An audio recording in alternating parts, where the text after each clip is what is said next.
Alongside protesters at an ICE facility in Chicago, that is Pastor David Black. He is praying.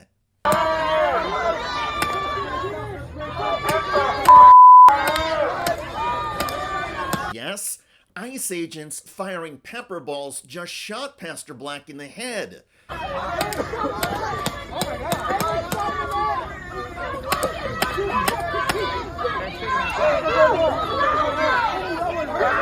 And a reminder that what goes around comes around, at least sometimes in our justice system. Headline: Pastor shot in the head by ICE agents sues Trump administration over First Amendment threats in Chicago. Pastor Black joined other protesters and journalists in seeking a court injunction against ICE. Quote, federal agents have responded with a pattern of extreme brutality in a concerted and ongoing effort to silence the press and civilians. Dressed in full combat gear, often masked, carrying weapons, bearing flash grenades and tear gas canisters, and marching in formation, federal agents have repeatedly advanced upon those present at the scene who posed no imminent threat to law enforcement. Now, just days after the lawsuit was filed, headline: Illinois judge blocks federal authorities from using force against Chicago journalists. The temporary restraining order issued by District Judge Sarah Ellis, an appointee of former President Barack Obama, blocks Trump administration authorities from requiring journalists to leave public spaces and using riot control weapons on the press, protesters, or clergy who are not posing an immediate threat to the safety of a law enforcement officer or others. Just hours later, another judge temporarily blocked the deployment of National Guard troops in Chicago. Breaking news, a major blow to Trump's crackdown on American cities. A judge just blocking Trump's deployment of National Guard troops to Chicago for at least 2 weeks, warning that it will only, quote, add fuel to the fire. The judge also calling the use of chemical agents against protesters, quote, arbitrary and indiscriminate. So, in the wake of ICE agents firing pepper balls at protesters and a pastor, 2 judges have issued rulings against the Trump administration. One judge said federal troops, for now, are banned from Chicago. The other judge said ICE agents engaged in deportation raids may not use riot control weapons against protesters. On CNN, Pastor David Black. It's a victory that belongs to everyone who lives in the United States of America, and particularly to the brave protesters and demonstrators who've been showing up. And I am so grateful for the work of the ACLU and Lovey and Lovey, who argued this case so well and brought it to this conclusion. ICE agents in this incident did more than just shoot the pastor with pepper balls. Moments after Pastor Black was hit and got back up off the ground, another video shows ICE agents pushing him and spraying chemical irritants in his face. You can see in that video ICE officers shoving protesters who are standing and speaking and chanting and singing peacefully and praying peacefully, shoving us down and then dispensing a huge amount of chemical weapons onto us. I was drenched from the crown of my head to the socks in my shoes. It was indiscriminate and it was vicious. But there did not appear to be much, if any, humanity from some of the ICE agents.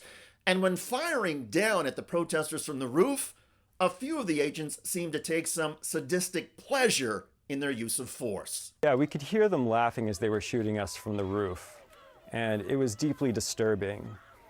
We've gotten to witness a few things about these ICE agents operating in Broadview, and really what it has shown us is how disorganized they are and how poorly supervised and trained they are. ICE spokesperson Tricia McLaughlin responded to all of this with the usual Trump administration response: she lied. McLaughlin wrote on X, "What this clip video doesn't show is that these agitators were blocking an ICE vehicle from leaving the federal facility, impeding operations." It's categorically false. There were no ICE vehicles attempting to leave the facility, and I was standing to the side in a gesture of prayer and praying verbally for the ICE officers and those detained inside. Video confirms the pastor's account and contradicts the ICE spokesperson. The footage shows the ICE facility gate was closed and Black was not blocking it. He was standing in front of a section of fence next to the gate. But even if the pastor had been blocking ICE operations, is an ICE vehicle going out to conduct a deportation raid really worth shooting a reverend in the head with a non-lethal projectile? The Trump administration says yes, but thankfully, judges keep saying no way. And the Trump team lies in press releases, social media postings, and in court are coming back to bite the Trump administration.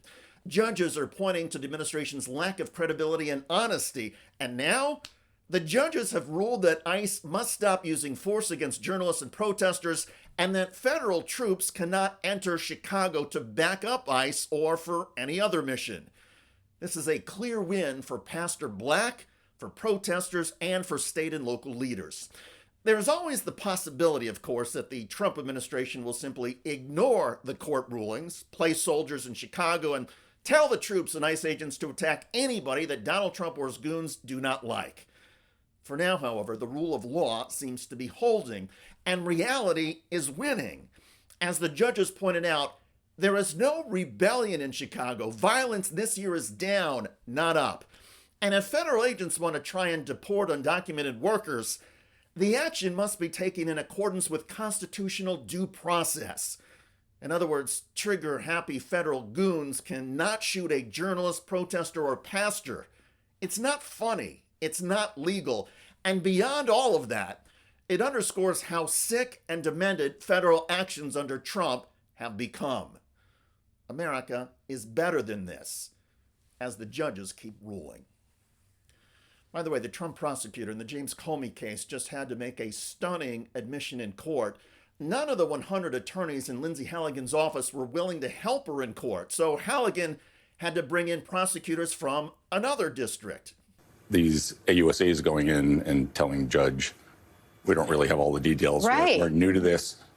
Having been in court and worked with tons of AUSAs over the years, I've never heard of that or seen it. Probably not what a judge wants to hear. I'll put it in the category, I arrested a bank robber when I was a very young agent, and the defense said that my client was drunk when he robbed the bank, so he shouldn't be held culpable. My jaw dropped, but this is really just about as impressive as that was. I just have never seen that before. I don't believe they have a case, Bill, based on what we've seen in the indictment and what we know from the public reporting. But now we're going to find out. The judge will set a schedule for the filing of motions. I expect that Comey's team is going to make motions, particularly about selective prosecution and that sort of thing.